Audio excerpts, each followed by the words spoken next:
When my husband and I first started dating, one of the first things we did together was train for a marathon. And for somebody who didn't really consider themselves a runner, this was a really big sacrifice.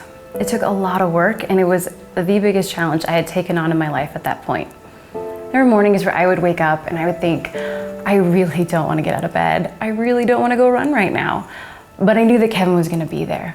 And so I would get up and we would meet for a run. And every time I was so glad that I did it.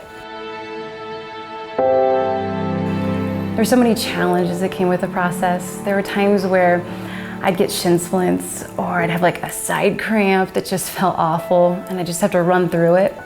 And there were times where we would hit hills, and the hills were so dreaded. I'd always think, there's no way I'm gonna make it up that hill right now. But it was through those challenges and those difficulties that we fell in love. Running a marathon together was such an amazing preparation for our marriage. You see, marriage isn't a sprint. It's more like a marathon. You're not just sprinting to the altar to say I do on the day of your wedding, but it's the little daily I do's that you're saying throughout the entire process of your marriage. Every day you're waking up and you're saying, I do in the midst of the sacrifices. You're saying, I do in the midst of the challenges. Every day in your marriage, you're gonna have opportunities to make sacrifices. You're gonna have opportunities to get to choose to love your spouse. The church teaches that children are the supreme gift of marriage. And so I think if we want to understand human sexuality, that for all it's supposed to be, God's plan for it is babies and bonding. And what God has joined together, we're not supposed to separate.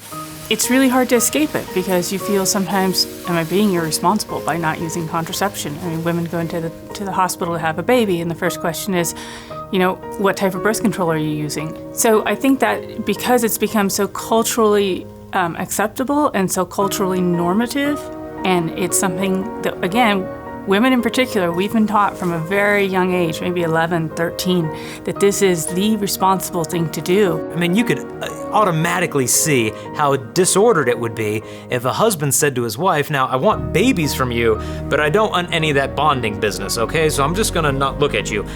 And we just know immediately that guy's got some serious issues.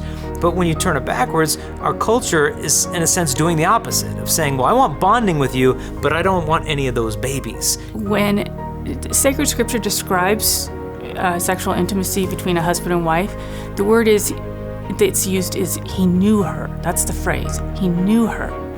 And so, again, think of the hookup culture. Does anybody know anybody? I mean, you're lucky if you know somebody's name the next morning, all right?